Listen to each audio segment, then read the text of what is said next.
So I'm David Grusky, and I direct the Stanford Center on Poverty and Inequality.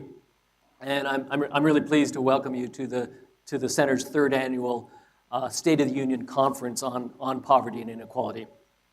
And the purpose of this conference and the report, you should grab a copy of the report. The purpose is to ensure that, well, it's to do what we can to ensure that the key facts on poverty and inequality are accorded the same visibility as other indicators of the country's health. So first, though, a bit of advertising for the center. What do? We're all about improving the country's infrastructure for monitoring poverty and inequality. In effect, updating an old infrastructure, an old 19th century infrastructure for monitoring poverty and inequality, and capitalizing, exploiting on some of the new capacities that are only recently available. So I'll give you a few examples.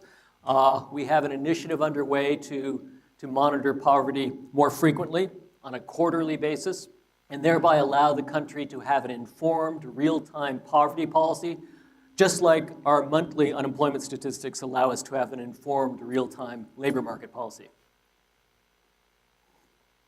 Second, the North American Poverty Study is a new hybrid qualitative-quantitative project in 22 sites, each representing a different type of poverty, with the main objective being to assess whether a one-size-fits-all poverty policy is really adequate to the task. And then third, we have an initiative underway in collaboration with the Census Bureau to build a new administrative data infrastructure for monitoring poverty and inequality. And with all due modesty, I think it's going to revolutionize how poverty and inequality is monitored and how programs are evaluated. So that's my teaser. If you want to find out more, check out our new website at inequality.com. This report, to which now I'll turn, is just one part of our larger commitment to better monitor poverty and inequality, to build a new infrastructure. And I'm going to offer a few opening comments on the report. Because it's a long one, it's our longest ever, and so a few guideposts along the way might be of use. And what I want to first note is this is not a report just on poverty and income inequality, as important as they are. The objective instead is to examine all types of inequality: residential, health, educational, income, wealth, and more. And the conceit is that by doing so, we can understand how different types of inequality come together in the US and in other countries. The second distinctive feature of this report is that it examines how the US fares when compared to other well-off countries. So this approach allows us to move beyond what I would see as an often parochial set of debates about poverty and inequality in the US. And we'll be asking, in particular, three questions. The first is there all that much variability in poverty and inequality profiles across the well-off countries? The second question is, within the context of such variability as we find, is the US indeed an outlier? And then third, if it is it even an outlier when you now restrict attention to the smaller set of countries that are known for running especially high inequality regimes, in particular the liberal welfare regimes? So in other words, is the US a welfare regime, a liberal welfare regime on steroids?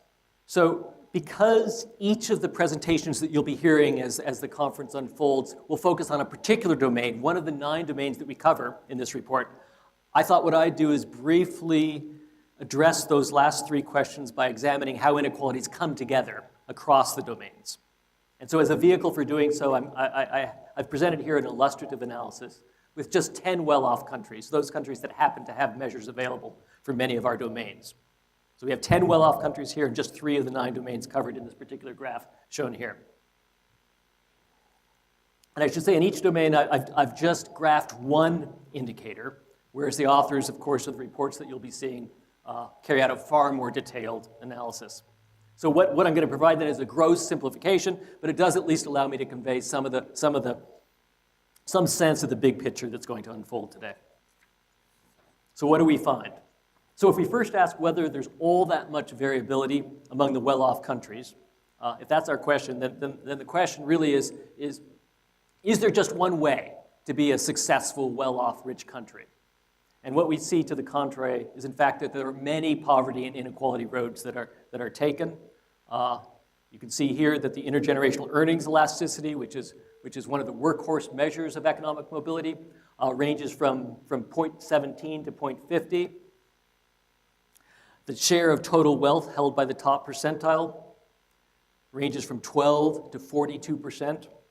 And finally, the absolute poverty rate for disposable income ranges from 3% to 20%. So what does this mean? That means that even if your stork, when you're newborn, even if your stork agrees to drop you into this class of very well-off countries, even if you get that agreement, you extract that agreement from your stork, the extent to which you'll be seeing and experiencing all that much inequality depends on exactly where that stork drops you, in which of the 10 countries the stork is dropping you. And this is just a sampling of the results. What you're going to find as the conference unfolds is that there's substantial variability across all 9 domains that are covered here.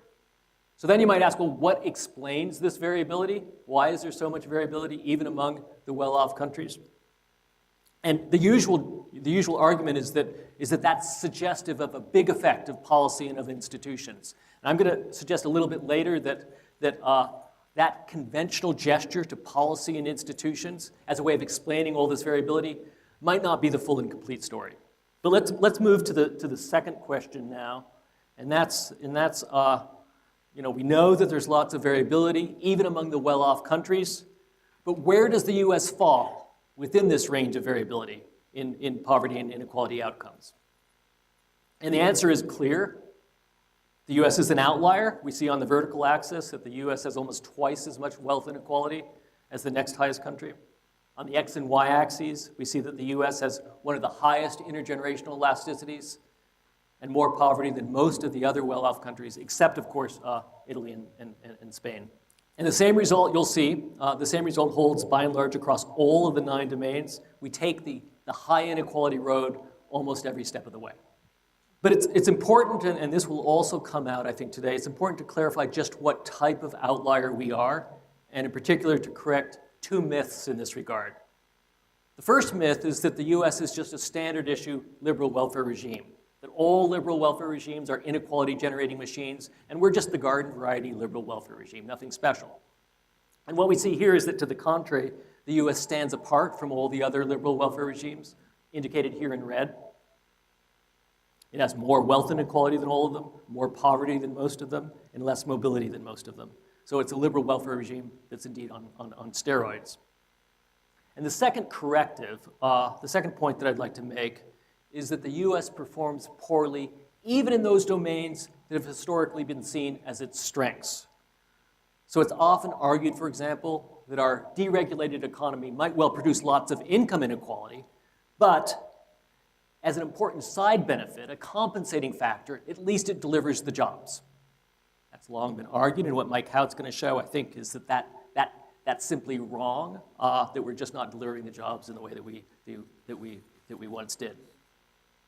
It's also long been argued, as the kind of the second myth, if you will, long been argued that however unequal our income distribution might be, an important compensating factor, a side benefit, is that at least we run a fair and open competition in which everyone has a legitimate shot at getting ahead. And what I think Miles Korak is going to show is that, contrary to that myth, if you will, is that we actually combine high inequality with low mobility. So the simple upshot here is that what's usually represented as a compensating factor proves in cross-national perspective to be anything but. Okay, now the third question, the third and last question. What I've suggested so far is that the U.S. has assembled a largely negative bundle of outcomes.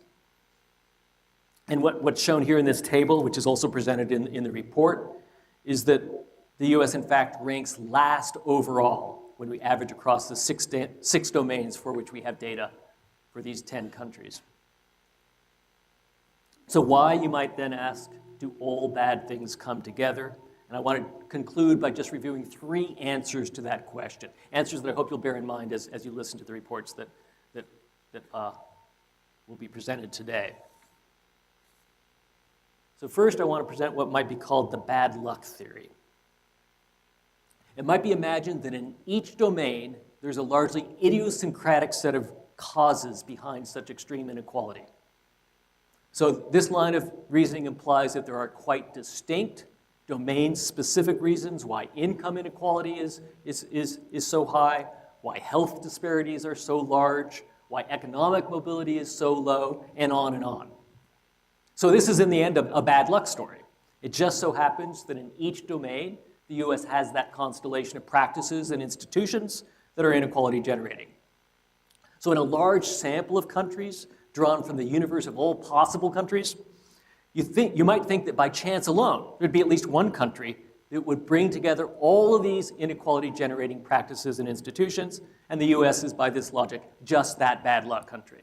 The second possibility is that when you see the same extreme inequality showing up again and again in domain after domain, that there's a shared cause behind it. That's Occam's razor, right? So the institutionalist account is this classic shared cause story. It implies that by virtue of running that consummate liberal welfare regime, the US has developed institutions and practices that are tailor-made for generating inequality in each and every domain. So the US tends to default, for example, to the presumption that unequal outcomes, unequal market outcomes are the effect of competitive processes, even though in other countries, when they see those same unequal outcomes, they understand them as generated by rent and then try to reform them away. We, by contrast, resist reform because we see our institutions as very thin rules that do little more than allow for free and open competition. And hence, any reform that's layered on top of that, on top of those thin rules, is seen as inefficient, as seen as competition destroying, and hence to be resisted. So by this account, the US has embraced a wholeheartedly neoliberal institution that then leads to a long list of outcomes. And it's these neoliberal institutions that are tailor-made for producing inequality and then for legitimating it as the price of efficiency, the unfortunate price of efficiency. So under this story, it's not bad luck, just bad luck that in each and every domain we see high inequality appearing. It's just the expected result of committing wholeheartedly to a liberal welfare regime, becoming a liberal welfare regime in effect on steroids. Okay, last reason that you might want to bear in mind as you hear the reports, last reason why we might be seeing high inequality appearing again and again in domain after domain. And this final account focuses on feedback loops. So I've graphed here an example of a feedback loop. It's sometimes argued that extreme economic segregation advantages rich children, allows them to monopolize education and other opportunities in ways that then increase inequality, and that increased inequality is then parlayed into yet more economic segregation. So that's just one example of a possible feedback loop between different types of inequality. And if there are many different feedback loops in play, then inequality in one domain will tend to generate inequality in another domain, thus producing uniformly high levels of inequality across all domains, just as we see in the US. Now, I'd say this type of account is a pretty troubling one because it suggests a dynamic system that's largely out of our control. It's not as if, for example, that the US voters came together and said, yes, let's have a high segregation regime. I'm all in for a high segregation regime. But rather, we've ended up with a high segregation regime because it's the result of a feedback loop that, once set in motion, takes on a life of its own. So I'm going to leave it at that because time is short. All that I'll say is that when you listen to today's presentations, there will, I think, be real hints of which of these various accounts is on the mark, although clearly there's a lot of work to be done in adjudicating among them. So now I want to turn to the first set of reports. We've reserved the morning for those reports that describe how our upstream social and economic institutions are faring, and then after a brief lunch, we'll turn to downstream institutions like education and health that respond to these social and economic preconditions.